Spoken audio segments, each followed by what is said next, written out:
Сегодня у нас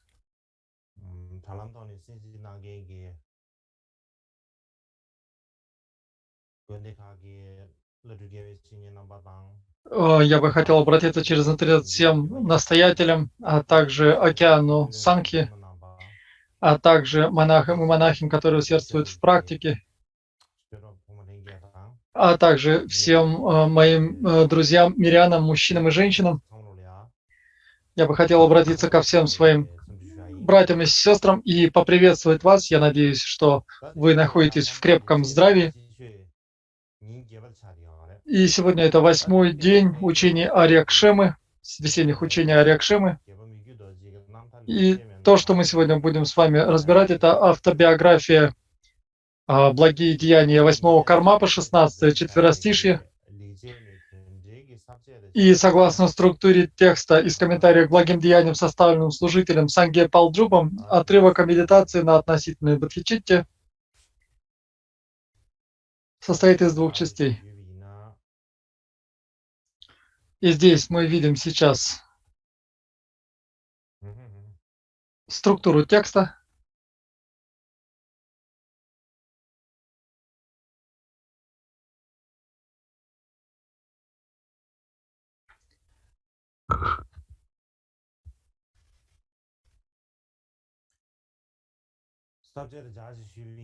Если мы посмотрим на структуру текста, то отрывок о медитации на относительной бодхичитте состоит из 2 частей: обмен себя на других в медитации и принятие страдания на пути в постмедитации.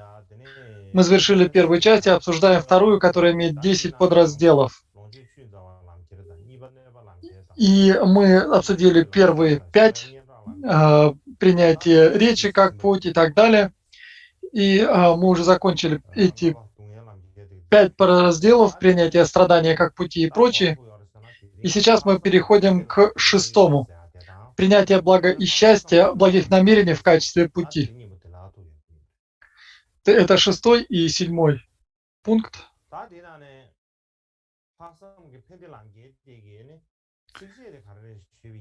И с точки зрения четверостишия, если мы посмотрим на четверостишие, то мы увидим, что это 16-е четверостишие. «Как могу я принести всем существам в пространстве низшие временные блага и удовольствия, существование и умиротворение вместо благ высшего просветления».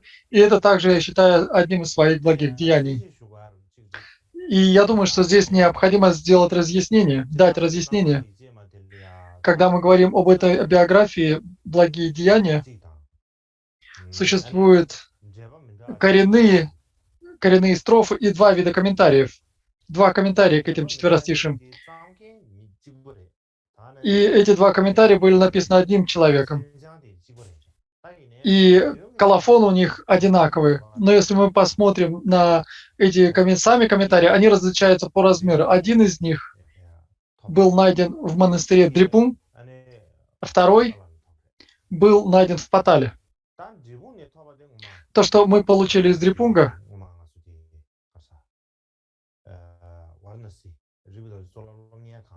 в Варанаси, он был опубликован в Варанаси в Ваджаведе. Второй же, который был получен из Паталы,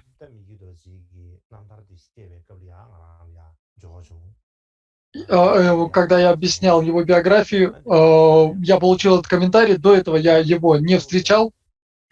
И между ними есть небольшое различие. Хотя у них один и тот же автор и один и тот же колофон, они несколько отличаются. Иногда между ними до 2-3 страниц различий. То есть эти тексты довольно различаются. И в комментарии, в самих коренных строфах, которые приводятся в комментариях, тоже немножко отличаются.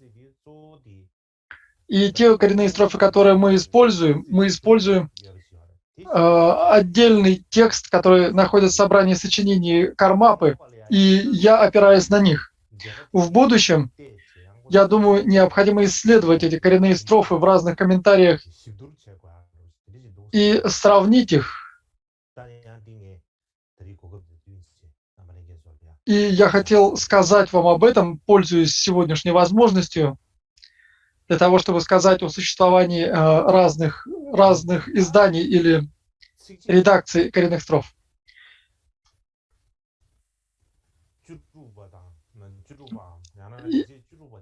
И сегодня 16-е четверостишее или 16-е благое деяние — это то, что мы рассматриваем сегодня. 16-е благое деяние или 16-е, ну, скорее, это благое деяние. И говоря о смысле этого благого деяния, вообще мы говорим о том, что необходимо вычерпать эту глубину сансары. Если мы не можем этого сделать,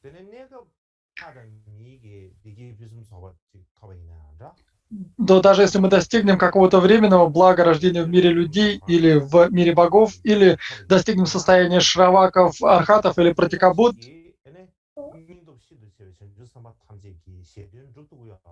мы не можем, даже бодхисаттвы, находящиеся на высоких уровнях, они не могут исполнить всего блага всех живых существ. По этой причине Микё Дорджи говорил, о нем говорили, что его решимость и смелость и храбрость была подобны Авалокитешваре. И его главным деянием, его освобождении или его главным качеством было то, что он обладал совершенно чистыми помыслами для принесения блага учению и живым существам.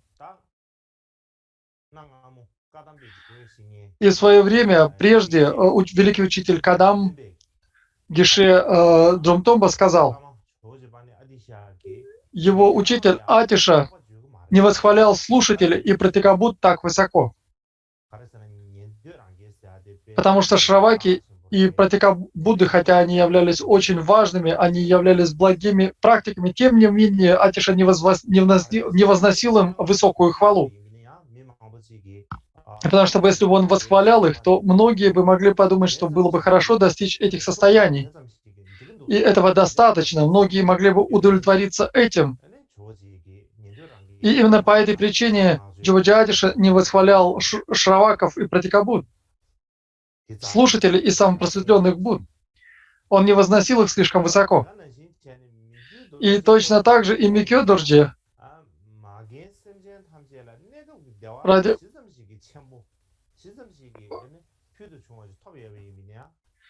никогда не возносил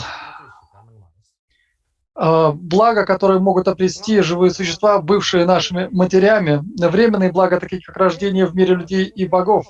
Более того, даже если кто-то обретал какие-то блага в этой жизни, даже если кто-то обретал какое-то богатство или славу,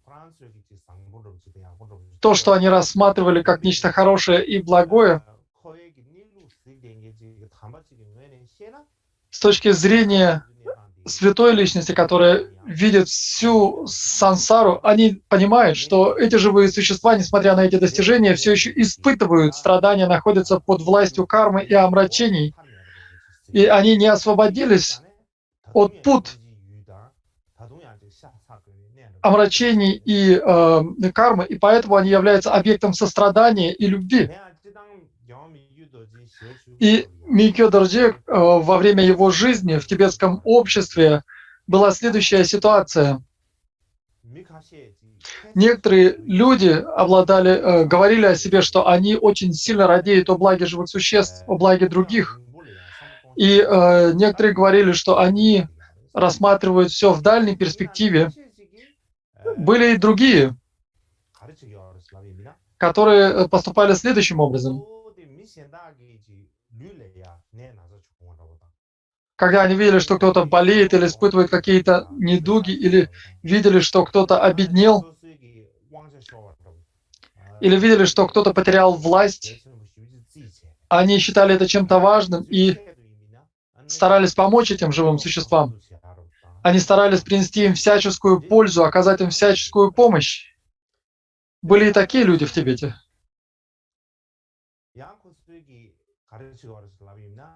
Другие же старались приносить пользу монахам в монастырях, какую-то временную, близковременную помощь, пищу, монашескую одежду, одеяние и так далее. Они рассматривали это как нечто очень важное. И монахи и монахини очень часто ради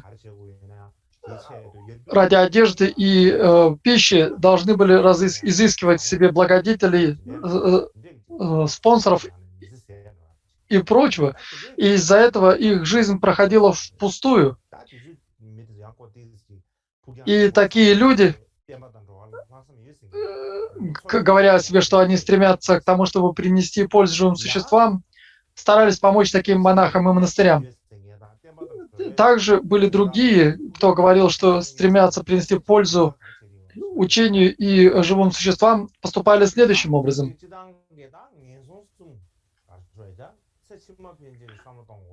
Они говорили о том, что необходимо думать о следующей жизни, о том, чтобы каким образом можно избежать рождения в несчастливых уделах, так как в несчастливых уделах живые существа испытывают огромные невыносимые страдания. И поэтому они говорили, чтобы избежать этого, необходимо защищать жизнь нескольких животных, необходимо выполнять практику цитар или выкупа жизни животных, предназначенных на убой и так далее. И они, считая, что нет необходимости совершать какие-то другие добродетельные деяния, достаточно того, что они в этой жизни защищают или спасают жизни животных, совершают цитар, то есть выкуп жизни животных, предназначенных на убой и так далее. Были и другие великие учителя, которые приносили благо учению, заботились о других, и они говорили о других, что эти люди, например, едят мясо, не заботятся о жизни других живых существ и так далее. Был и такой вид людей. Также были и другие, которые говорили о том, что мы радеем о благе учения и живых существ, и они поступали следующим образом. Они говорили о том, что вся самсара представляет собой океан страданий, имеет природу страданий, страдания рождения, старости, болезни и смерти ужасные, ужасающие. И поэтому они говорили о том, что причина этих страданий является наш ум. И ум является причиной, поскольку в нашем уме очень много различных мыслей. Вследствие этого мы накапливаем карму. И эта карма созревает для нас в виде различных плодов. И поэтому необходимо прекратить этот поток концептуальных мыслей. И тогда прекратится и поток рождений. Это непрерывная цепь рождений. И что же необходимо сделать для того, чтобы эти мысли не появлялись?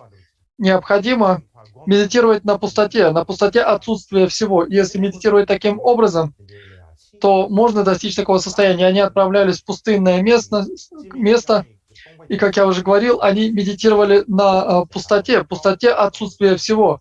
Например, пустота отсутствия вазы или сосудов в колонии и так далее, то есть на подобной пустоте.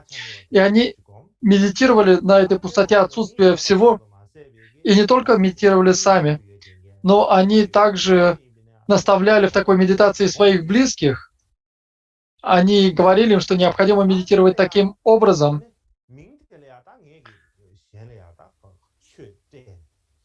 И они называли это передачей дхармы другим, объяснение дхармы другим, и они говорили, что такая медитация приводит к достижению освобождения и состояния Будды. И они говорили, что они устанавливают таких живых существ в состоянии созревания и освобождения. И в то время в Тибете были люди, которые говорили о том, что они радеют о благе живых существ и учения, что они рассматривают все в очень дальней перспективе. И было множество таких людей, которые говорили о себе в этом ключе. Микё Дорджи же говорил о том, что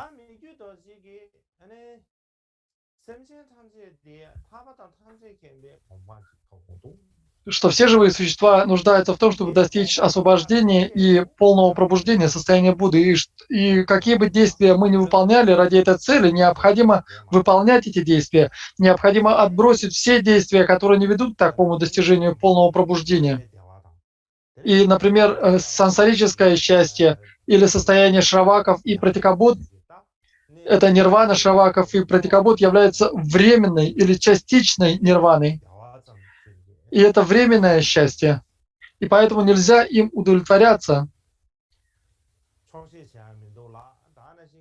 Оно не является достаточным, и мы не должны приносить пользу, лишь стремясь к тому, чтобы обрести какие-то блага и счастье, являющиеся временным. Он не считал это чем-то хорошим и достаточным. Почему? Потому что если мы стремимся к временному счастью и благополучию,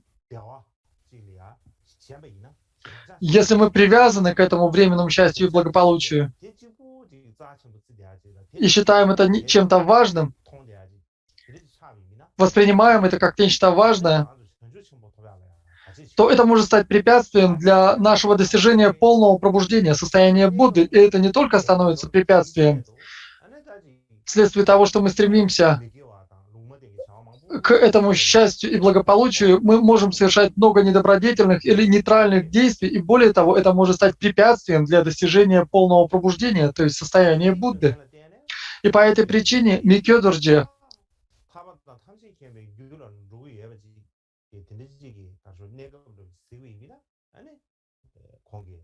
когда он видел, что это какие-то действия ведут к достижению освобождения и состояния Будды, он выполнял все необходимые действия для этого. Если он видел, что такие действия приносят пользу, он совершал действия, приносящие пользу этим людям. Однако же он избегал совершения действий, которые внешне могли выглядеть как благие или хорошие.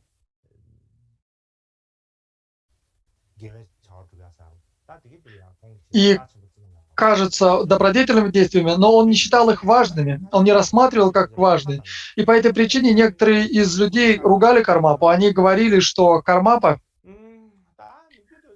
Микёдорджи, они говорили, что ваши помыслы слишком малы, их охват не слишком велик, потому что если мы преисполнены бодхичитты, то все действия, которые мы совершаем, являются причиной для достижения полного пробуждения, так говорится в учениях. И поэтому вы, Микёдорджи,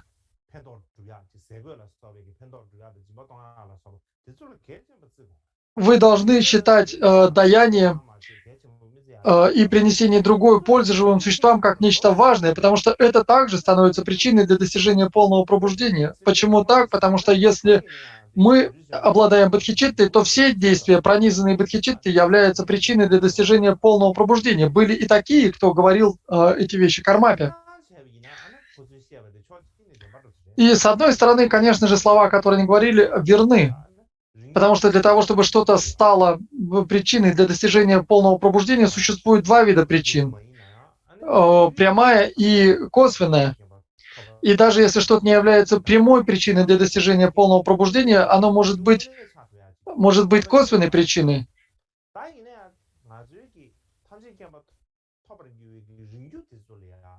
Однако эти дальние или косвенные причины для достижения полного пробуждения, мы можем считать их слишком важными, уделять им слишком много внимания, придавать им слишком много важности, и такие причины могут стать препятствием для достижения полного пробуждения. И, конечно же, нам необходимо создавать причины, которые косвенно ведут к достижению полного пробуждения, однако они не должны становиться препятствием к непосредственным причинам для достижения полного пробуждения. Нельзя позволять, чтобы они стали таким препятствием. Например, если мы возьмем какой-то пример, например, какой-то знающий, опытный врач, врачеватель, обладающий хорошим различающим интеллектом, мудростью, и он, исследуя пульс, а также мочу больного, если мы говорим с точки зрения тибетской медицины, он видит,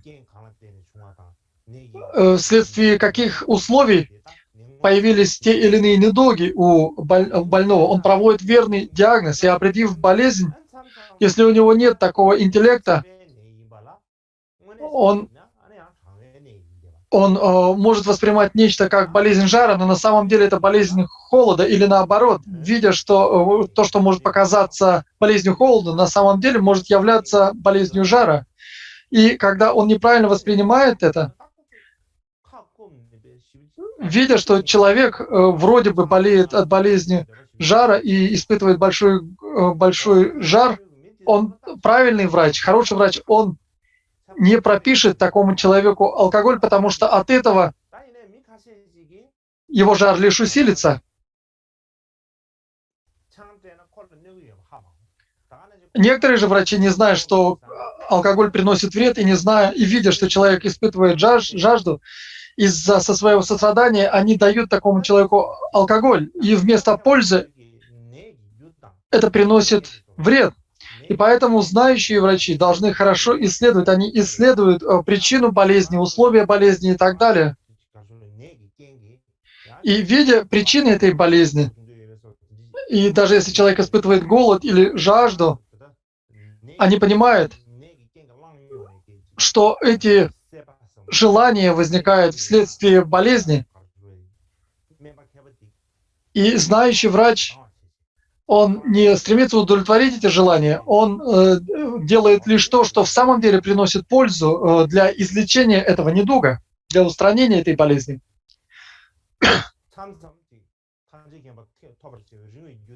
И иногда эти косвенные причины для достижения состояния Будды могут стать препятствием для достижения полного пробуждения. Некоторые могут считать их непосредственной причиной, но это неверное понимание.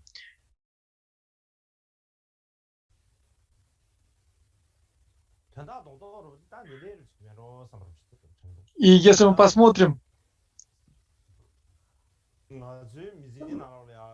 на структуру этого текста, когда мы выполняем какие-то действия, нам необходимо развивать в себе верную мотивацию для достижения полного пробуждения на благо всех живых существ.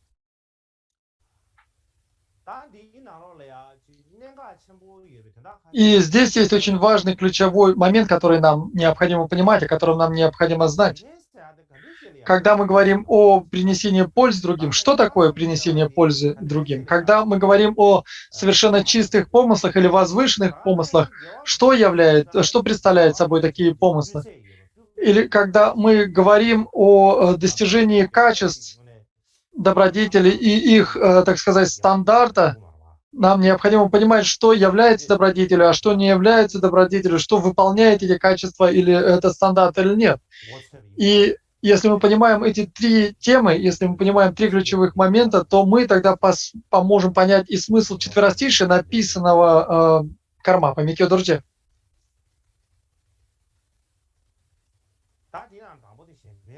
И первое – это вопрос, что же представляет собой принесение пользы другим?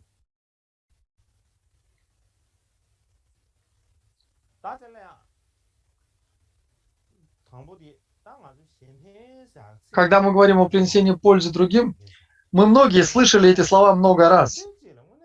Но что же такое принесение пользы другим? Что под этим подразумевается? Если сказать об этом очень ясно, это стремление к тому, чтобы кто-то исправился, стал лучше, чтобы кто-то стал хорошим человеком, для того, чтобы этот человек хорошо поступал благостно.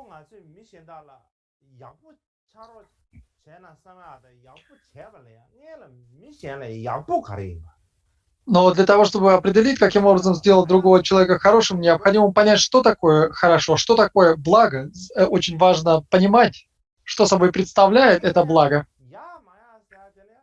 И когда мы говорим о хорошем или плохом, у каждого человека разное видение и понимание того, что представляет собой это хорошее. У каждого свое представление об этом хорошем. Например, если мы возьмем каких-то людей, некоторые думают, если бы у меня было много денег, то было бы очень хорошо. Есть такие люди. Другие же думают, если я буду жить долго и не буду болеть, если я буду обладать крепким здоровьем, то это будет хорошо.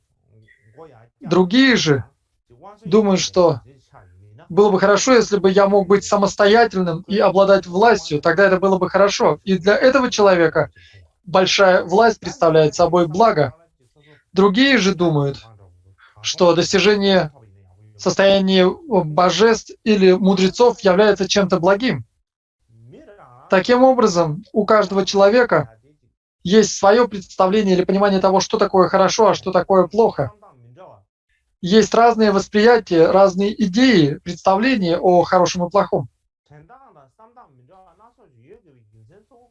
И какова же причина таких различий в идеях? Потому что в каждом уме человек воспринимает нечто как что-то самое важное и самое хорошее, и в этом мы различаемся. То, что для одного хорошее может быть воспринято другим как вовсе не хорошее. И поэтому, если мы возьмем самых богатых людей в мире, и если такой человек стремится к тому, чтобы принести пользу другим людям, он думает, что необходимо сделать всех богатыми, потому что это лучше всего для людей. И, например, если мы возьмем современное общество, многие родители, они не могут добиться в своей жизни каких-то определенных целей, и поэтому они возлагают надежды на своих детей, надеясь, что они смогут добиться того, чего не смогли добиться сами родители. И поэтому они возлагают на них надежду и хотят, чтобы дети достигли недостигнутого родителями.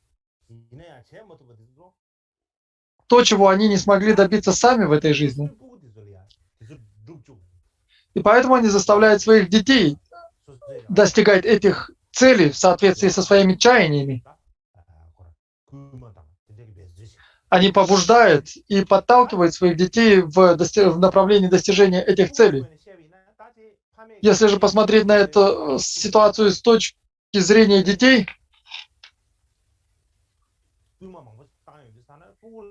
когда на детей давят таким образом, дети испытывают много трудностей. И главной причиной таких трудностей является то, что родители считают свои помыслы, свои стремления чем-то более важным. Они думают, что это самое благое, самое хорошее для их детей. Они не думают о том, что думают дети, что они испытывают, какие переживания испытывают эти дети. И по этой причине между родителями и детьми возникает разногласие. Иногда из-за этого родители давят на своих детей.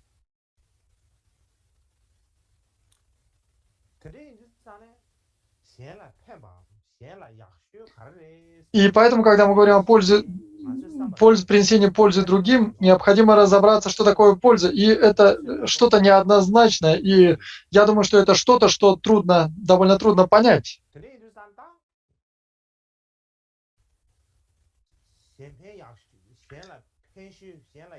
Что же является лучшей пользой для других? Если мы зададимся таким вопросом, зададим его сами себе, является ли самым лучшим достижение богатства для других, или власти, или долголетия, или славы? Что является лучшим для других? Или все это вместе, долголетие, власть, богатство? Нужно ли все это вместе? Является ли такое собрание лучшим для блага других? Если мы посмотрим с точки зрения буддийского учения, является ли спасение от рождения в низших уделах лучшим, или освобождение из сансары, является ли это высшим благом? И тут возникает много вопросов, которые нам необходимо задать самим себе, когда мы говорим о принесении пользы другим. Что является этой пользой? Необходимо определить, что это за польза.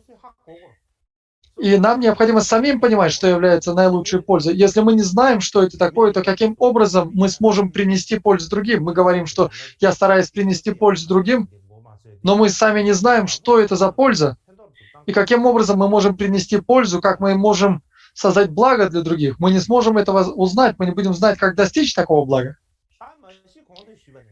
И как я уже говорил прежде, у каждого человека есть свое представление о высшем благе или о лучшем, самой наибольшей пользе. У каждого есть свои идеи, представления об этом. Каждый представляет себе по-разному. Но опираясь на свой собственный опыт и переживания, свои собственные представления о лучшем, если они в самом деле, являются ли они в самом деле наши представления истинными, по отношению к реальности. На самом деле это совершенно не обязательно.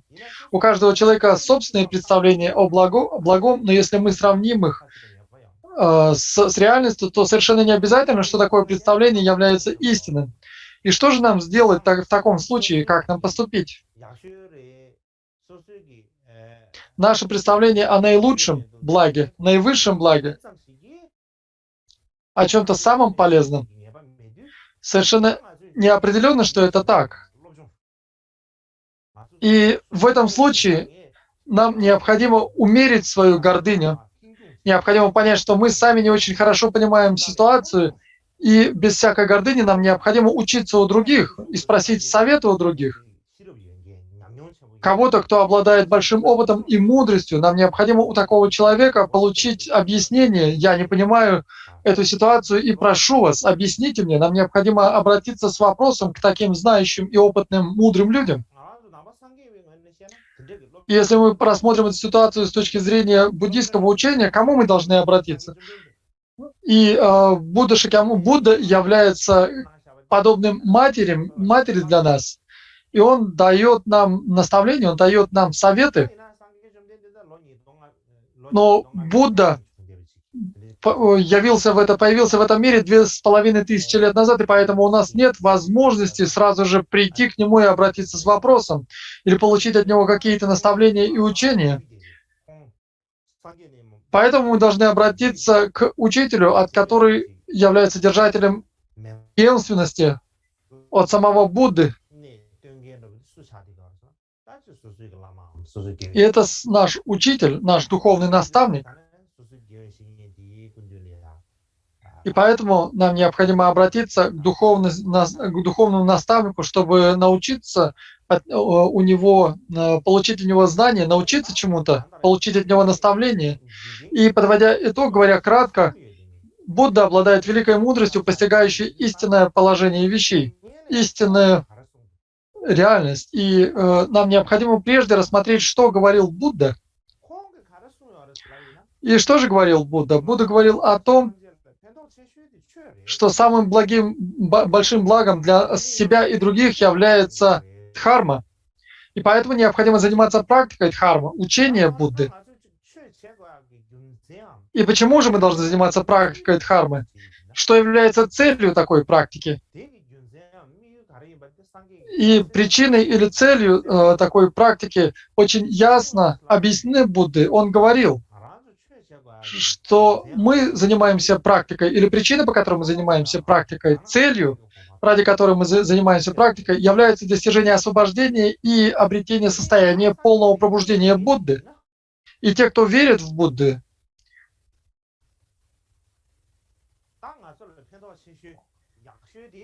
они должны понимать, что наивысшей пользой является практика дхармы, потому что с помощью этой практики мы можем достичь освобождения и состояния Будды. И так как Будда очень ясно изложил это, мы должны исследовать его слово, его объяснение.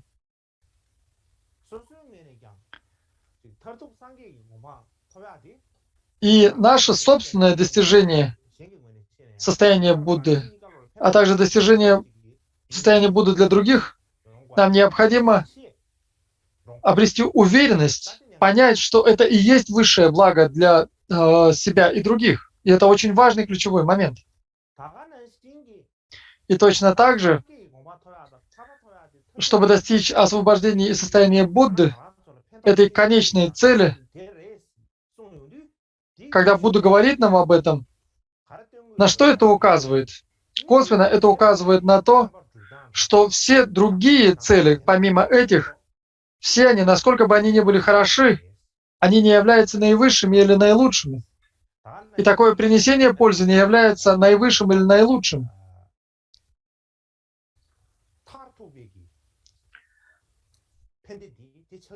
И такие цели не являются конечным или абсолютным благом и пользой. И поэтому достижение освобождения и достижение состояния Будды являются главными целями. И когда мы с ними определились, все остальные цели, существует множество таких целей, помимо перечисленных выше, мы должны понимать, что они не являются чем-то высшим и лучшим, Потому что не может быть множество чего-то наиважнейшего. Это наиважнейшее может быть одним, даже если этих целей две, если они одинаковые по своей важности, они не могут быть уже, одна из них не может быть уже наиважнейшей. Наиважнейшей цели может быть только одна. И поэтому это то, что мы подразумеваем здесь под принесением пользы другим. И говоря кратко, когда мы рассматриваем слово Будды, мы понимаем, что самым главным является практика дхармы. И говоря о принесении пользы другим, это установление их в состоянии освобождения и состоянии полного пробуждения Будды. И мы, обычные люди, собравшись вместе, если мы обсуждаем, что является лучшей пользой, то такая цель не является результатом такого обсуждения. Это то, что сказал Будда.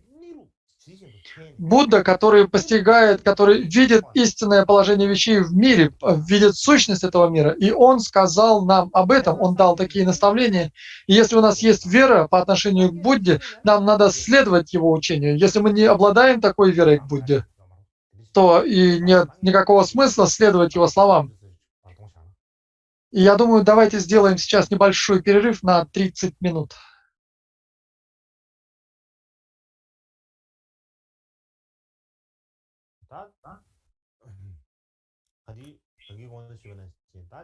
И как я уже говорил сегодня, когда мы говорим о пользе для других,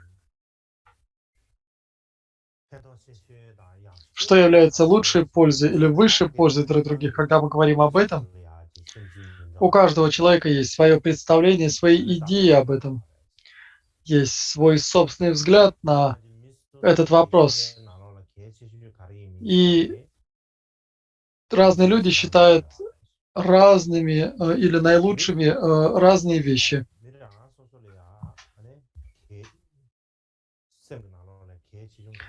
И разные люди считают в своем уме, считают разными разные вещи, разные цели, разные действия. И поэтому, даже если мы возьмем одного человека, мы убедимся в том, что для разных людей разные вещи являются важными. И, например, человек, когда он молод, у него одни представления, когда он стал взрослым другие, когда он стал стариком третьи. И даже в одной жизни цели или понимание целей и наивысшего, и наилучшего у человека меняется. Поэтому здесь нет ничего устойчивого. Когда у нас нет денег, мы надеемся, мы хотим стать богатыми, мы надеемся разбогатеть. Когда же мы разбогатели, у нас появляется новая цель, новое желание, новое стремление. Поэтому деньги, наличие этих денег тоже не выполняет, не удовлетворяет все наши желания. Когда мы стали богатыми, мы хотим стать еще богаче или еще более важными, у нас возникают новые стремления. И что же это символизирует? На что это указывает? Это указывает на то, что мы считаем наилучшим, мы можем считать таким образом, но на самом деле мы не понимаем, что же на самом деле является абсолютным благом или пользой. Это значит, это указывает на то, является знаком того, что мы не понимаем, что же является лучшим и наиболее полезным. И следующий раздел, к которому мы сейчас переходим, посмотрите, пожалуйста, на экраны, это чистые или превосходные возвышенные помыслы. Что же такое возвышенные помыслы?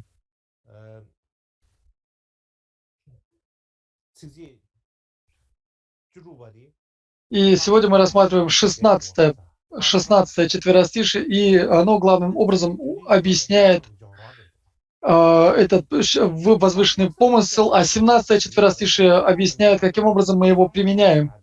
И когда мы говорим о возвышенном, чистом помысле, что же это значит? Что мы под ним подразумеваем? Что мы считаем таким помыслом?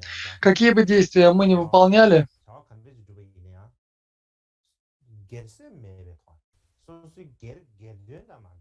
если мы не стремимся к своей собственной выгоде на 100%, если мы на 100% стремимся только принести пользу, это одно. Но бывает так, что мы стремимся принести пользу, насколько возможно. Когда мы говорим о чистом, возвышенном помысле, это то, что нам в самом деле необходимо. И какой же здесь важный ключевой момент? Иногда те добродетели, которые мы совершаем, внешне могут казаться добродетелями, но на самом деле они могут не являться добродетельными или приносящими пользу другим. И такое происходит довольно часто. И по этой причине, когда мы говорим о чистом возвышенном помысле, мы должны очень ясно определить для себя, что это такое. И также мы должны знать, что является водоразделом, ключевым моментом, который разделяет присутствие или отсутствие такого возвышенного помысла. И, например, если мы отпускаем какого-то быка, выкупаем какого-то быка и отпускаем его на волю, вот само это действие выкупа этого быка, само это действие, является ли оно добродетельным или недобродетельным? Если мы зададимся таким вопросом, то вообще, когда мы совершаем выкуп этого быка,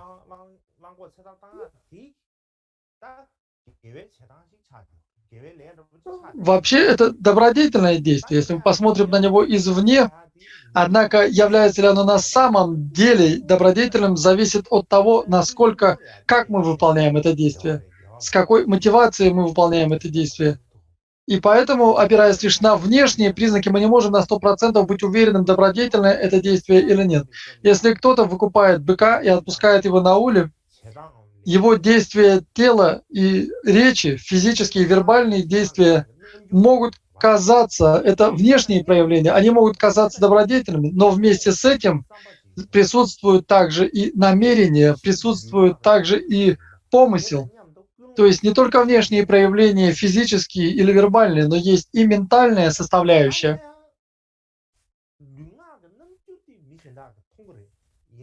Внешние проявления могут быть увидены другими людьми, но мотивацию люди увидеть не могут. И так как они не видят эту мотивацию, есть опасность того, что мы не будем обращать внимание на мотивацию. Что бы ты ни делал, главное, чтобы мы обращаем внимание только на внешние действия. Но на самом деле этот недочет неправилен. Нам необходимо рассматривать и мотивацию. На самом же деле мотивация или устремление крайне важны. И почему это так? Те действия, внешние действия, физические или вербальные, которые мы совершаем, например, выкуп этого быка, если мы сравним по важности физические действия и ментальные, нам может показаться, что они одинаковы по своей важности. На самом деле, если мы скажем, что намерение является более важным, чем физические действия, мы можем так сказать. Почему? Потому что прежде, чем мы совершаем добродетельное действие, например, выпускаем на волю быка, если у нас нет такого намерения, то мы не будем совершать это действие. И по этой причине, если у нас нет в начале этого намерения, то мы и не начнем действие, физическое действие. И точно так же, когда мы совершаем это действие, когда мы совершаем, например, выкуп этого, находимся в самом действии выкупа этого быка, если мы показываем какие-то внешний вид того, что мы совершаем благое действие, выкупая быка, отпуская его на волю, если мы не только являем это внешний вид, необходимо разобраться, есть ли у нас это чистое стремление освободить этого быка. Почему мы собираемся выкупить этого быка? Когда мы задаем этот вопрос, на этот вопрос мы можем ответить только посредством нашего намерения или мотивации. Эти физические действия не могут ответить на этот вопрос. И поэтому намерение является тем, что управляет, находится, так сказать, у руля физических действий. А тело и речь — это те инструменты, которые использует наш собственный ум, которые мы используем, руководствуясь намерением. Например, когда мы идем по какой-то дороге, внезапно может приехать какая-то машина и сбить нас. Если она не сильно нас ударила, сбила с ног, например, мы упали на дорогу, и когда мы поднимаемся, мы, конечно же, пойдем ругаться с водителем или спросить у него, почему он так поступил. Когда мы отправляемся к этому водителю, кого мы будем спрашивать? Мы будем спрашивать этого драйвера, то есть этого водителя, который вел машину, или саму машину. Мы же не будем спрашивать машины, задавать ей вопрос. Мы не будем ее спрашивать, почему ты меня сбила? Потому что если мы зададим такой вопрос автомобилю, то другие могут посчитать нас либо дурным, либо безумным.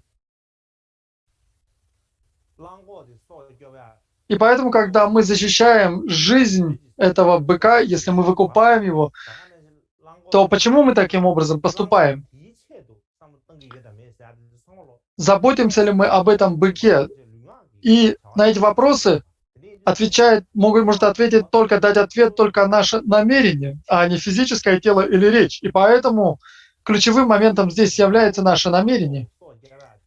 Если мы защищаем чью-то, спасаем чью-то жизнь из-за любви, если мы думаем, что мы не можем допустить, чтобы этот бык умер или был убит, если мы не пытаемся произвести на кого-то впечатление, показать, какие мы хорошие, какие мы практики дхармы, если мы не поступаем таким образом, это добродетельное действие. Если же это не так, то физически мы выполняем добродетельное действие. Однако это лишь кажущаяся добродетель. Она кажется будто бы добродетелью. Она похожа на добродетель, но она не является истинной добродетелью. И почему мы не можем сказать, что это истинная добродетель? Потому что это зависит от нашей мотивации, от нашего помысла.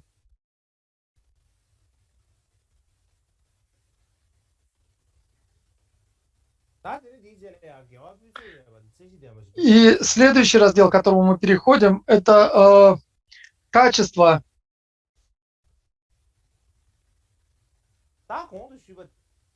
Качество этой добродетели и, так сказать, определенный стандарт. И даже наши если физические действия похожи, если мы, например, защищаем, спасаем одного быка, выполняем схожие действия, для одного человека это может быть добродетель, а для другого это может быть лишь кажущейся добродетелью, может быть не настоящей добродетелью. И почему это так? В чем причина? В чем загвоздка? И здесь существует две главные причины. И первая, какова же, это намерение. Намерение — это то, что делает действие добродетельным. И здесь мы говорим о том, что существует причинная мотивация и непосредственная мотивация, два вида мотивации. Причинная мотивация, если объяснить ее просто, доступно, мы стремимся выполнить какое-то действие, и вот это вот стремление выполнить какое-то действие является казуальным или причинным намерением, когда мы стремимся выполнить какое-то действие или достичь какой-то цели.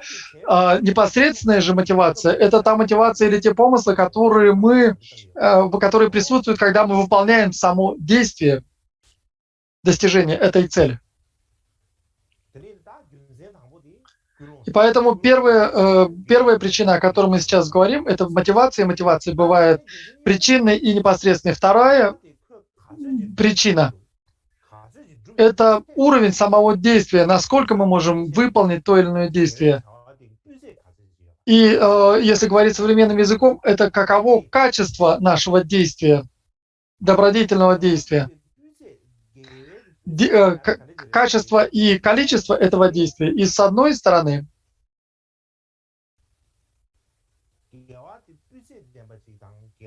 если мы совершаем добродетельное действие, каково его качество, каково его количество, во многом это зависит от наших усилий, а также от той цели, которую мы преследуем. И я говорил, что намерение бывает двух видов. Мы должны посмотреть, что является целью нашего действия и каков наш возвышенный или совершенно чистый помысел. И все это зависит от причинной мотивации, о которой я говорил. И поэтому первым является цель. какое бы действие мы ни выполняли, самым важным является цель, которую мы преследуем. Нам необходимо определиться с целью, сделать ее ясной для себя. Когда мы совершаем добродетельные действия, какую цель мы преследуем, чего мы собираемся добиться? Если задаться таким вопросом, если мы не можем дать такого ясного ответа, если мы не можем дать ответа и более того, не имеем ясного представления об этом, значит мы чего-то не понимаем. И если это цель обрести благополучие или власть, или рождение в благих уделах, таких как мир людей и богов, или достижение абсолютного блага, нам необходимо в своем уме ясно определить, что является целью нашего действия, нашего добродетельного действия.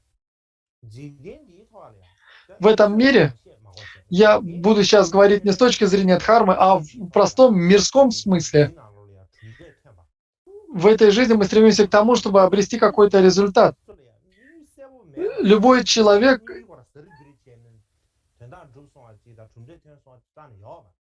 не представляя себе конечной цели, не может добиться этой цели. И если у нас есть ясное представление о цели, мы прикладываем усилия и тогда достигаем желаемого результата. Если же мы не представляем, чего мы хотим, у нас нет какой-то ясной цели, то мы не сможем ее достичь. И поэтому очень важно определиться, ясно представлять себе цель своего действия. И здесь есть очень важный момент. Будучи практиками дхармы, это не значит, что мы не должны работать или стремиться заработать денег, обрести финансовое благополучие. Это не так. Будучи, пусть мы даже и практики дхармы, мы люди, и мы должны как-то существовать, зарабатывать средства к существованию, и для этого мы должны зарабатывать деньги. Однако здесь очень важно понимать, что, конечно же, мы можем зарабатывать деньги, и нам это необходимо, мы должны это делать. Однако мы делаем это ради определенной цели. И у нас должен быть стандарт этой цели. То есть у нас должна быть какая-то определенная мера, мерила этой цели.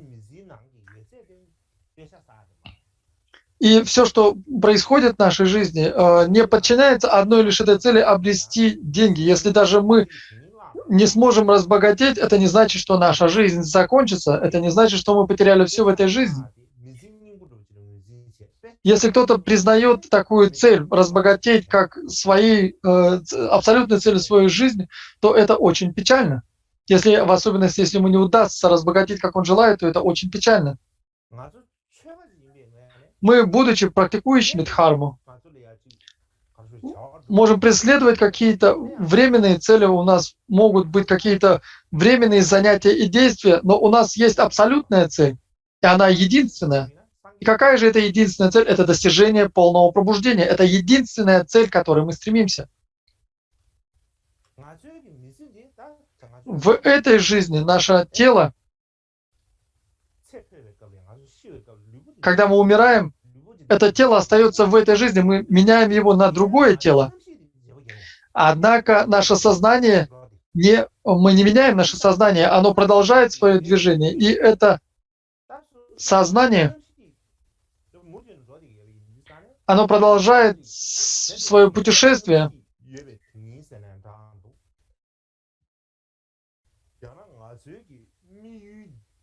И та цель или объект стремления нашего ума, он не изменяется. Он не должен меняться. Мы должны стремиться к одной и той же цели. И с одной стороны, я уже говорил о том, что очень важно, какой бы работой, каким занятием мы ни занимались, очень важно ясно представлять себе цель. Второе, это должна быть неизменная цель. Она должна быть не только ясной, она должна быть неизменной, устойчивой, стабильной. Не так, что сегодня мы считаем что-то одно важным, завтра считаем что-то другим важным. Сегодня мы занимаемся, мы считаем мирские действия более важными, завтра дхармические действия более важными. Таким образом, мы не достигнем ни освобождения, ни полного пробуждения. Поэтому наша цель должна быть устойчивой, неизменной. И это очень важно, чтобы цель была такой, чтобы мы нашли такую цель, определились с этой целью.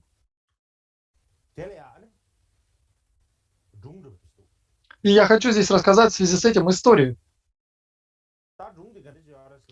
И история следующая.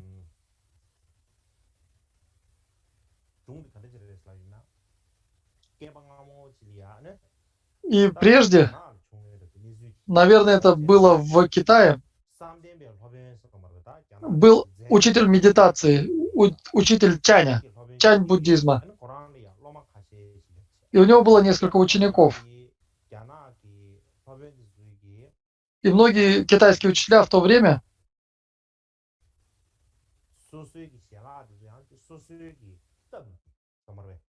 готовили сами себе еду. Сами готовили свою пищу, и однажды этот учитель привел своих учеников и показал, как сеять рис, как сеять рис. И вы все знаете, что такое рис. Многие из вас и в Индии, и в Непале, и в Бутане знают, что такое рис, как его сажают в поле. И вы знаете, что вот этот вот росток риса, его необходимо садить каждый в отдельности. И когда он сажает его, когда он втыкал его в землю, его необходимо сажать прямо, не криво, не косо, прямо и в одной линии, по одной линии, в один ряд. Так, как будто они построены по линейке.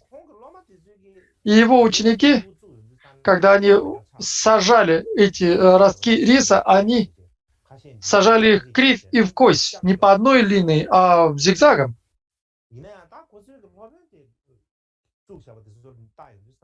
Однако, когда они смотрели на учителя, они видели, что он сажал их будто бы под линейку, очень ровненько, очень прямыми линиями. И тогда один из учеников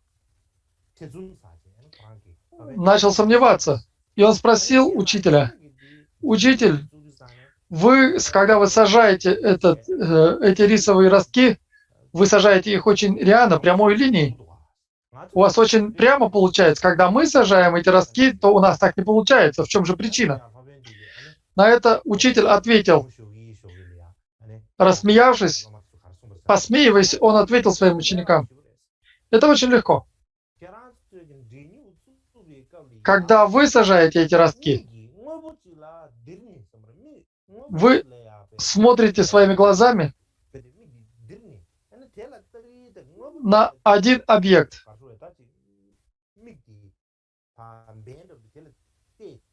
Вы смотрите на эту мишень и, отталкиваясь от нее, сажаете эти ростки в одну линию, и тогда все получится.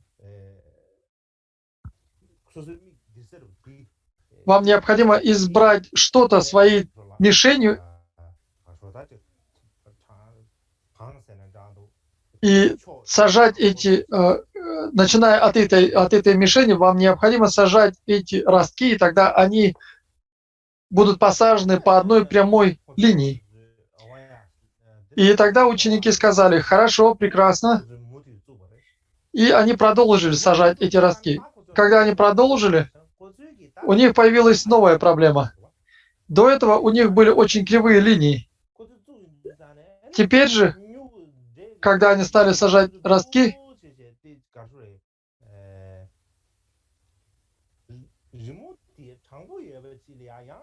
у них линия была прямая, больше не зигзагом, но она была не прямая, то есть ростки были больше не в разброс, но они были не по прямой линии, а по несколько искривленной линии. И когда они сказали учителю, они обратились к своему, когда учитель увидел, как они сажают эти ростки, он спросил их: «Как же у вас так вышло?» Он спросил их: «Куда вы смотрели, на какую цель вы обращали внимание?» И они ответили: «Мы сделали так, как вы сказали, что необходимо взять какой-то один предмет, как свою мишень, и, опираясь на него, сажать эти ростки. И мы выбрали быка как такую мишень, и, опираясь на него, следя за ним, сажали эти ростки».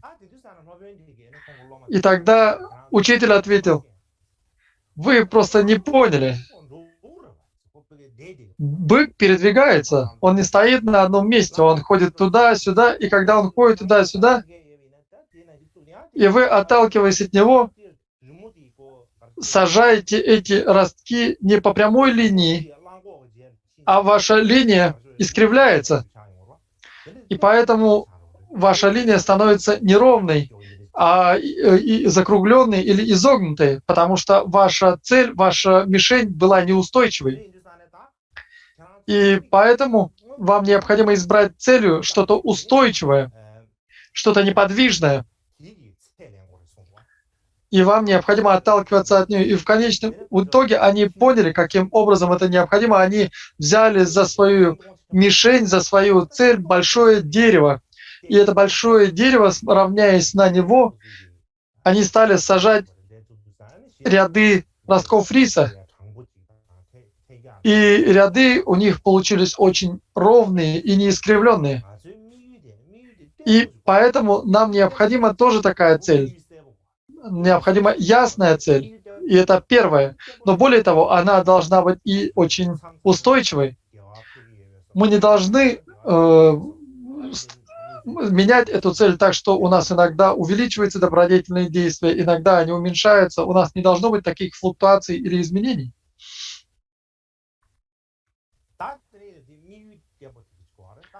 Поэтому нам необходима устойчивая цель. И следующее, нам необходимо чистое, совершенно чистое, возвышенное намерение или помысел. Мы должны стремиться к пользе других без каких-то личных помыслов или стремления к личному благу. Если это связано со своим личным благом, то такой помысел не будет совершенно чистым. Мы на 100% должны стремиться к тому, чтобы принести пользу живым существам. В противном случае это не будет совершенно чистым помыслом. Если наши стремления смешаны с личной выгодой, то такой помысел не является совершенно чистым. И мы, какое бы действие ни выполняли, мы должны надеяться, мы должны задумываться о том, принесет ли это пользу живым существам. Однако, конечно же, трудно достичь или выработать в себе такой совершенно чистый помысел сразу же.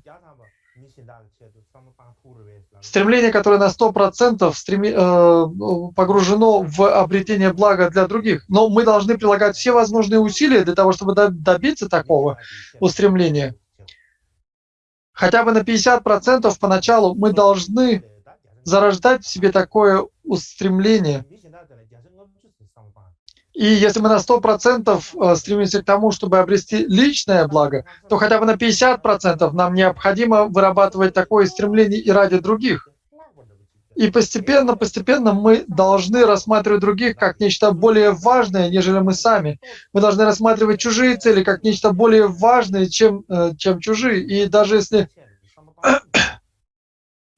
на 1 лишь процент мы должны стремиться к тому, чтобы рассматривать чужие цели или чужое благо как нечто более важное, чем наше. И когда мы выполняем добродетельные действия, нам необходимо рассмотреть, насколько у нас есть усердие.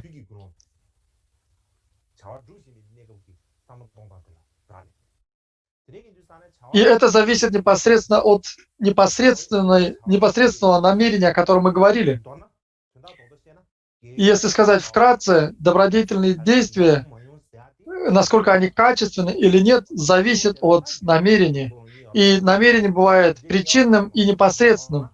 И здесь, говоря кратко, мы не разделяя на эти два, мы можем сказать проще, что самое важное — это намерение. И поэтому учителя прошлого говорили, предыдущие учителя говорили о том, что когда вы занимаетесь практикой дхармы, какими бы действиями вы ни занимались, или читаете молитвы или практики, всегда необходимо зарождать верную мотивацию, необходимо поддерживать верную мотивацию, потому что качество добродетельного действия, его стандарт зависит, насколько оно выполняет или соответствует тому или иному стандарту, зависит от мотивации, которую мы зарождаем.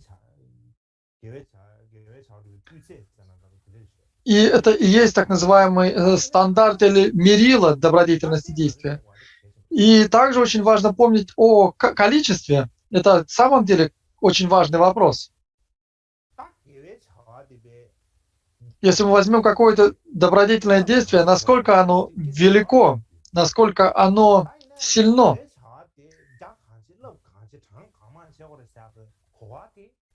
Если мы думаем, что качество зависит от того, насколько много или насколько велико наше добродетельное действие, то это неверно. Например, если кто-то выпускает животных на волю каждый день,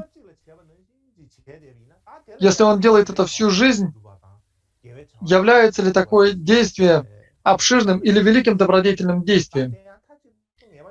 Совершенно неопределенно, совершенно не обязательно, что такое действие является великим добродетельным действием. И почему же это так? Какова причина? Величина добродетельного действия зависит не от внешних условий, не от внешнего проявления нашего действия. Главным здесь является,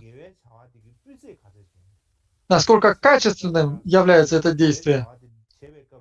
Когда мы совершаем какое-то добродетельное действие, насколько мы проявляем внимание, насколько прикладываем усилия к достижению, к выполнению того или иного действия, что является причинами и условиями этого действия. Если мы не принимаем во внимание эти факторы, если мы выполняем как можно больше выкупа животных, настолько, насколько можно, если мы думаем, что от этого зависит качество этого действия, то на самом деле совершенно не обязательно, что такие действия будут великой добродетелью. В особенности, если мы возьмем Тибет, в Тибете экономические условия стали получше, и многие люди стали получать какие-то деньги. И они платят эти деньги для того, чтобы купить очень много различных дхармических субстанций, благовоний и прочих, или когда они делают подношение цога, они выбрасывают огромные количество этого, покупают огромное количество субстанций для цога за большие деньги. И они делают обширнейшие подношения. Или когда они вешают флажки, они покупают удивительное количество, огромное количество этих флажков. И в конечном итоге они загрязняют всю эту местность и источники в этой местности. И даже животные, запутавшись в этих флажках, иногда умирают, погибают. И здесь необходимо задуматься. Наши предки,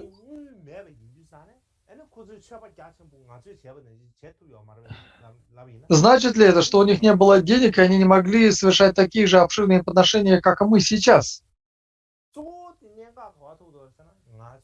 Здесь самым важным является то, что наши предки обладали великой верой и совершенно чистым видением.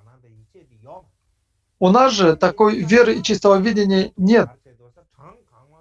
И поэтому мы стараемся восполнить это количеством.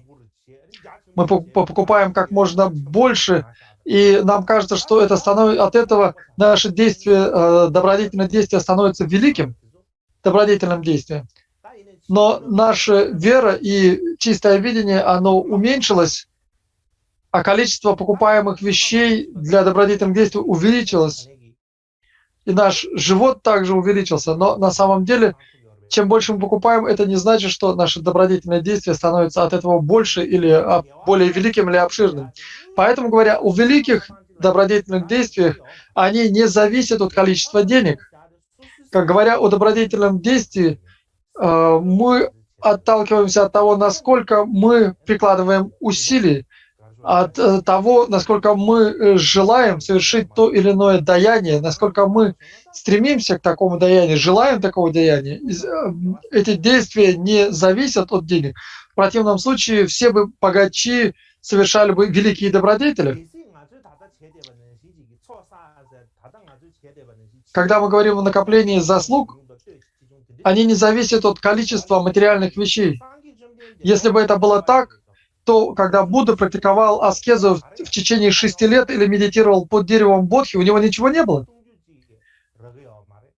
У него не было даже достаточно пищи и питья, не говоря о других вещах. Тогда каким же образом Будда совершал накопление заслуг? И это то, о чем нам необходимо задуматься, это очень важно. И когда мы говорим о величии добродетели, величине добродетели, эта величина не зависит от ценности, от стоимости или от количества внешних материальных вещей, они зависят от нашего собственного ума, от нашей мотивации и помыслов. Я думаю, что это очень важно понимать.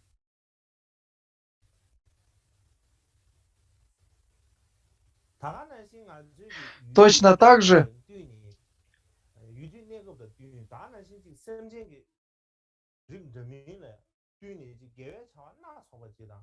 мы должны совершать добродетельные действия в соответствии с помыслами и наклонностями живых существ. Если мы совершаем лишь какое-то одно добродетельное действие, считая его наиважнейшим, или какой-то один вид добродетельных действий, и рассматриваем другие добродетельные действия как нечто неважное, это неверно. Нам необходимо использовать различные методы, нам необходимо со всех сторон рассматривать необходимости и помыслы живых существ. Например, многие люди сейчас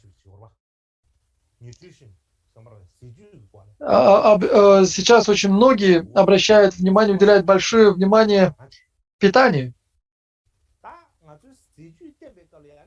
И когда мы говорим о питании, о диете,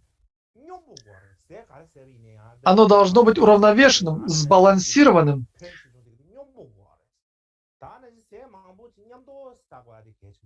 Очень важно, чтобы мы потребляли много различных элементов. Недостаточно питаться каким-то одним видом пищи. Например, в тофу, сенчуру или то, что мы называем тофу, а также другие виды пищи, в них очень много кальция и витаминов.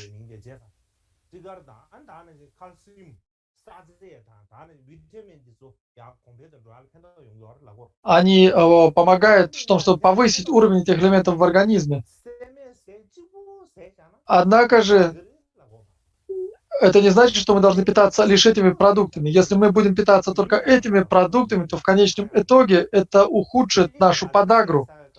Поэтому, когда мы питаемся чем-то, нам необходимо питаться различными продуктами, различными фруктами и овощами. Мы не должны есть только одну пищу, только один вид пищи, потому что вследствие этого могут появиться разные недуги в нашем теле. Мы можем почувствовать себя плохо. Точно так же, когда мы совершаем добродетельные действия, мы не должны опираться только на один метод или способ. Нам необходимо совершать различные добродетельные действия. Например, мы можем выкупать животных.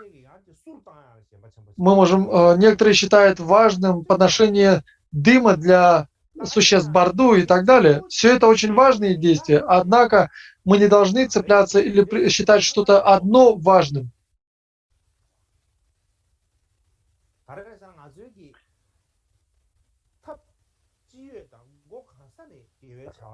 Мы должны использовать различные методы и с разных сторон рассматривать наши действия, потому что разные действия могут приносить большую пользу в той или иной ситуации.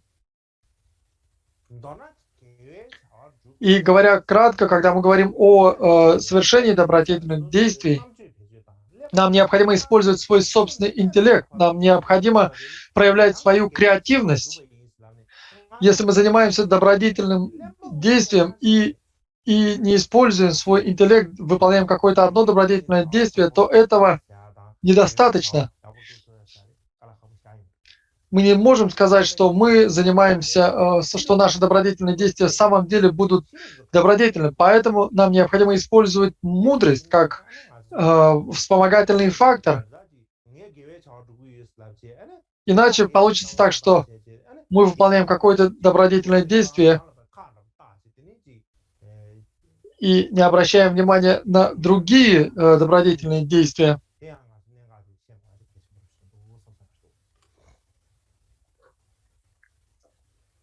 Я думаю, что это очень важно.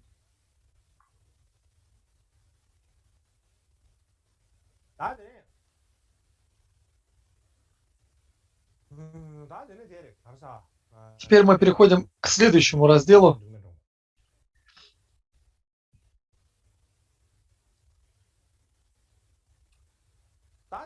Следующий раздел — это принятие благих намерений.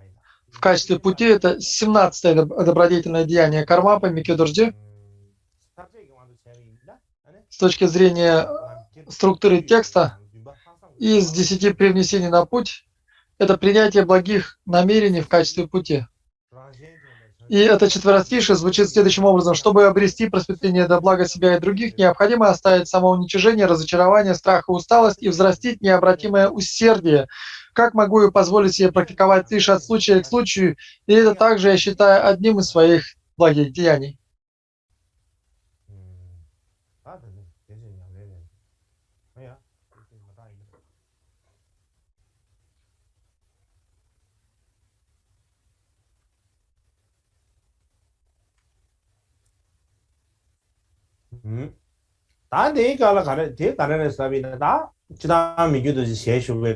И когда Микёдорджи жил, были люди, которые говорили, что они любят живых существ, что у них есть страдания, которые не переносят страданий живых существ.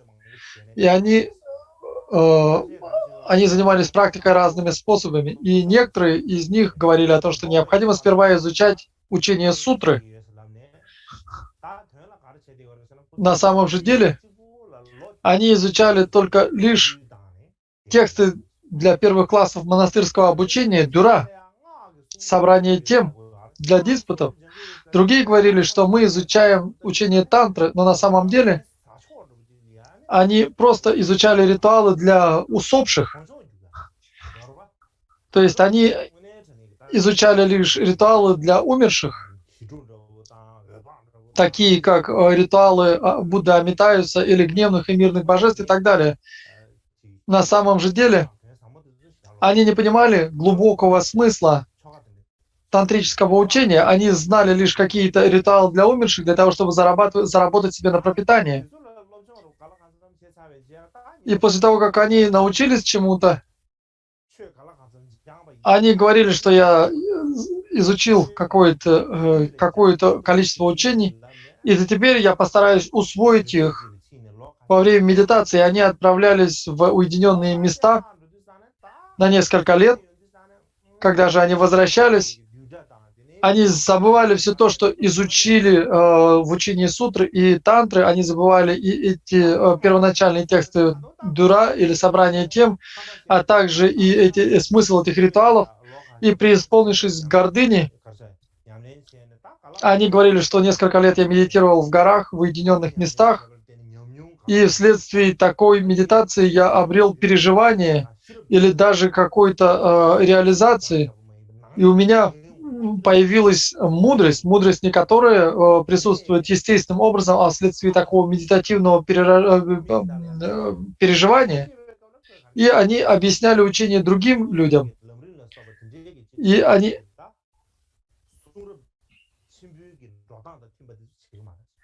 не объясняли это в соответствии с учениями о 3 видах личности, потому что они не знали их. В стадиях пути 3 видов личности говорится о том, что можно, а что нельзя, что стоит делать, а что стоит отвергнуть. И эти наставления там очень ясны. И здесь нельзя давать какие ни попадя объяснения. И поэтому эти учителя говорили, что Будда проповедовал очень много, но нет необходимости выполнять все, что он говорил. И бывают учения, которые, может быть, восприняты буквально, а другие требуют интерпретации. И вместо этого, для того, чтобы заниматься практикой, необходимо устное наставление. Для того, чтобы обрести свободу в учении, для того, чтобы обрести власть над учением, необходимо получить устные наставления. И необходимо эти устные наставления от учителя, который постиг всю сущность учения. И они давали такие устные наставления в соответствии со своими желаниями, для того, чтобы обрести свое собственное счастье и благополучие. И они делали вид, что обладают великим благословением, выполняют великие деяния. И, как я уже говорил прежде, другие люди не могли выполнять такие обширные действия, не могли учиться так много. И поэтому они думают, что нет смысла выполнять такие обширные действия. И прежде чем я начну это большое, великое действие, либо меня убьют, либо я сам умру. И поэтому вместо того, чтобы выполнять такое большое количество действий, лучше, если я буду стремиться обрести пищу, одежду и славу. Надо отправиться в то место, где я могу без усилий найти эти вещи себе пропитание, где много спонсоров. И они говорили, что я стремлюсь к благу других, но на самом деле они выполняли какие-то добродетельные действия, но большей частью их действий являлись недобродетельными и нейтральными. И они жили таким образом и думали, что счастливы. И,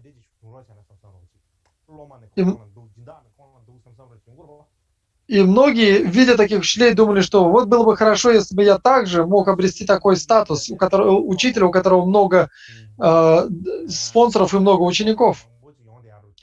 И вокруг них всегда собиралось большое окружение. И Микё Дорджи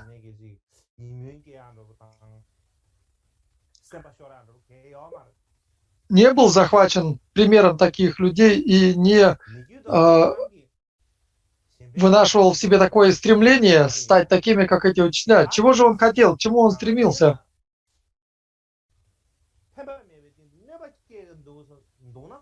Если что-то приносит вред вместо пользы, как бы вы ни звали такое действие, по своей природе это действие является вредоносным действием.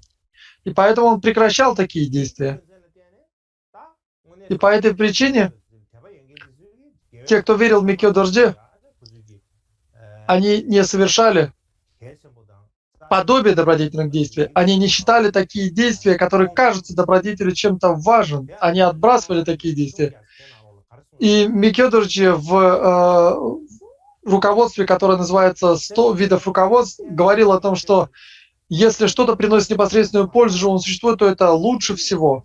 Если оно не может принести действие, не может принести пользу напрямую, если оно приносит пользу косвенно, если оно не причиняет вреда этому живому существу, то такая проповедь дхармы или такая медитация, слушание и размышление, а также все другие действия, строительство монастырей и прочее, или возведение статуй и ступ, такие действия являются добродетельными и благими.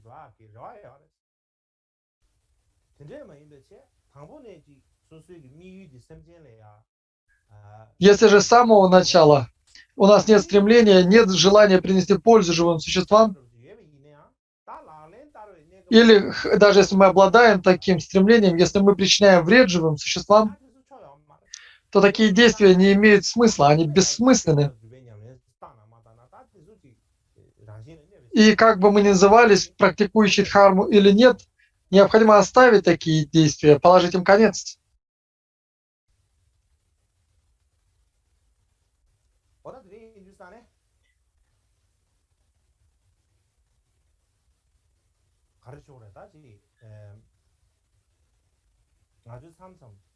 И мы иногда стремимся к тому, чтобы внешне быть благими, обрести славу.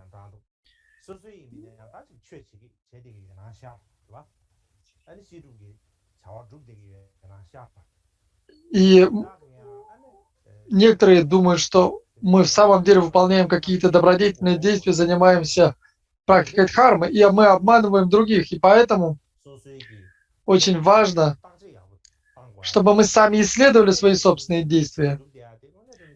Является ли наша практика дхармы правильной практикой дхармы? Является ли наша практика совершенно чистой? Нам необходимо размыслить над этим, проанализировать свою практику.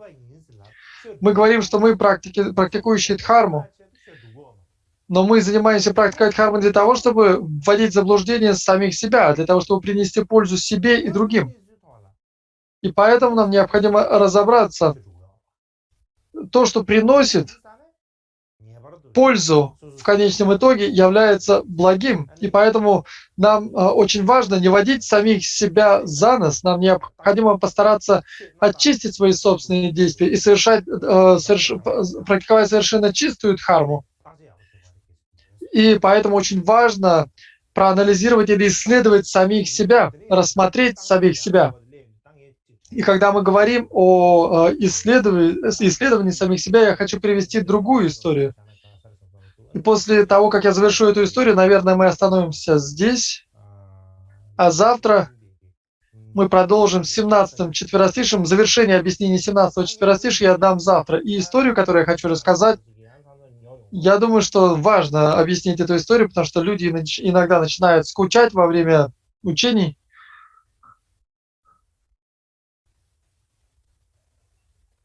Поэтому иногда надо отвлекаться на такие истории. И эта история связана с Джидзун Миларепой, досточтимым Миларепой. И до того, как Миларепа покинул сей мир, подождите секунду, я переведу дыхание.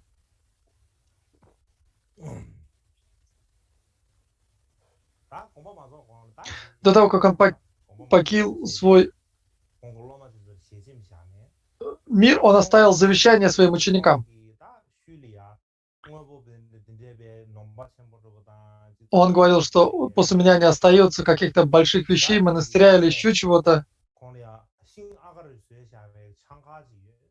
У меня есть лишь посох, у меня есть шапка, и у меня есть шаль или ткань, которую я носил на своем теле. И он отправил это вещи Гамбопе. И обычно палку, которую он использовал, у него была, видимо, еще какая-то палка. И он сказал, чтобы эту вторую палку отдали Ричумпе. И как бы там ни было, он своим наиболее важным ученикам оставил какие-то свои личные вещи. И у Миларепы не осталось никаких больше вещей, кроме накидки. Он не мог сказать, что отдайте этому человеку компьютер, а этому человеку iPhone и так далее. У нас сейчас много различных вещей. У Миларепы не было такого множества вещей. И он мог бы, наверное, ему оставалось лишь только резать свою собственную одежду и раздавать людям, потому что у него просто больше уже ничего не было. И он сказал удивительную вещь. У меня есть немного золота, и это золото, оно находится за местом моей практики, за тем помещением, где я занимаюсь практикой, оно спрятано там. И после того, как я умру, заберите это золото и поделите между собой, так сказал Миларепа. Когда он сказал поделить между собой, ученики удивились, у Миларепы есть золото. И они подумали, что мы не думали, что у него есть золото, однако он сказал, что у него есть золото. И некоторые сомневались, есть ли у него золото. Другие говорили, может быть, у него есть золото, которое поднесли ему благодетели, спонсоры. Наверное, у него было какое-то количество золота. Мы думали, что у Миларепы нет никакого золота, однако, оказывается, у него было золото. И один из учеников Миларепы сказал, что откуда у такого учителя, как Миларепа, золото? Вы говорите какую-то ерунду. Не говорите ерунды, сказал он другим ученикам. В конечном итоге, после того, как Миларепа покинул сей мир, они собрались вместе, ученики, собравшись, и, как сказал Миларепа, пошли искать это золото, о котором говорил Миларепа. Когда они искали это золото, позади места, где он занимался медитацией, они увидели стену, в трещинах которой что-то было спрятано, что-то было завернуто в ткань.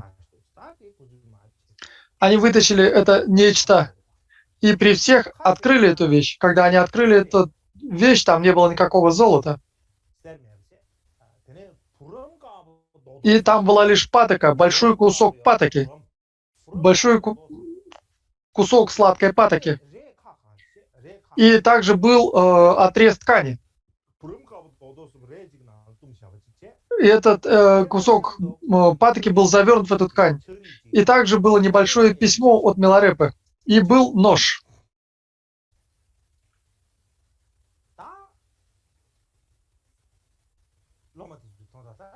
И когда ученики это увидели, они сказали, он говорил, что у него есть золото, где его золото? И увидев письмо, они решили прочесть его. Когда они прочли его, в этом письме было сказано: возьмите этот кусок патоки и этим ножом порежьте его на куски и разделите друг с другом. Дайте каждому по кусочку. Затем возьмите этот отрез ткани, также порежьте его на кусочки до тех пор, пока она не закончится, и дайте по кусочку, по отрезку этой ткани каждому из учеников. И самое важное, в конце этого письма было написано: у меня, Миларепы, кто-то говорил, что есть золото.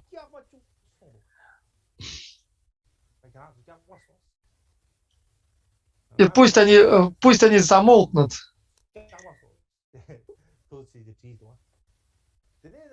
Если перевести буквально, пусть они едят кал. То есть пусть они не говорят ерунды. И ученики опечалились. И когда они прочитали эти последние строки, все начали смеяться. И хотя они были опечалены, вдруг они начали смеяться, прочитав последние строки этого письма Миларепы.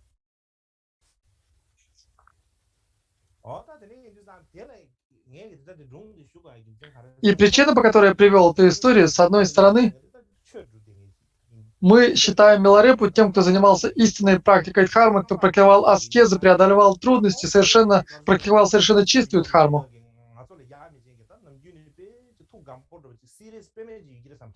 И мы думаем, что Миларепа был очень серьезным, но на самом деле он был не таким серьезным. Иногда он шутил, потому что его ум был преисполнен радости.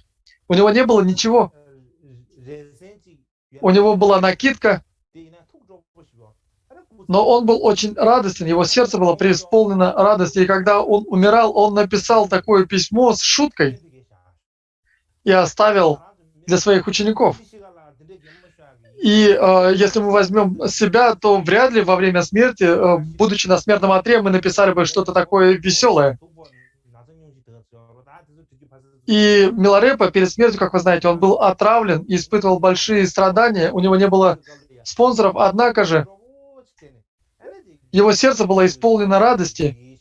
И он написал такую шутку и оставил ее для своих учеников, для того, чтобы они порадовались, для того, чтобы они были счастливы.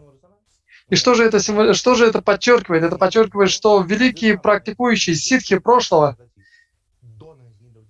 они не были подобно каменным статуям, они были радостны, их умы были раскрыты. С другой стороны, что же это также подчеркивает? Это указывает на то, что указывает на того, каковы были ученики Джизен Миларепы.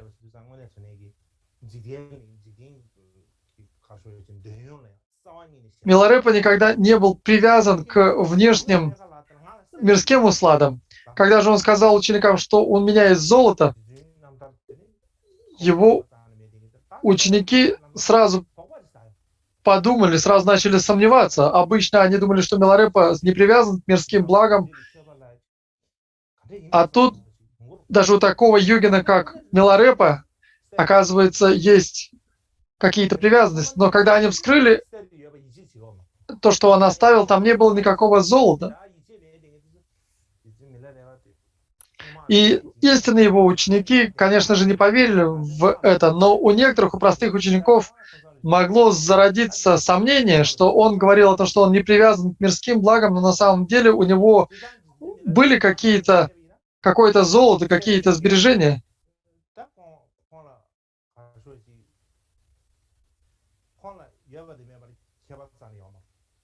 Для других же учеников не было разницы, есть у него золото или нет.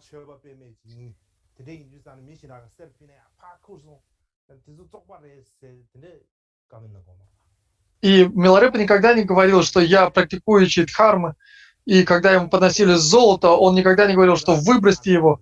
Ему не нужно было золото, он не нуждался в золоте, и поэтому он, когда ему подносили золото, он говорил, что мне не нужно золото. И он никогда не говорил с важностью, что я практикующий дхарму, и мне не нужно золото, заберите его, унесите его и так далее. Миларепа был истинным практикующим дхарму, и поэтому, когда ему пытались поднести золото, он говорил, мне не нужно золото, у меня нет в нем необходимости. И поэтому нам необходимо взять за пример такого учителя, как Миларепу, и понимать, что является важным в нашей жизни, что наиважнее всего в нашей жизни. Это то, о чем нам необходимо задуматься, то, о чем нам необходимо размыслить. И давайте на сегодня остановимся здесь. Давайте перейдем к завершающим молитвам.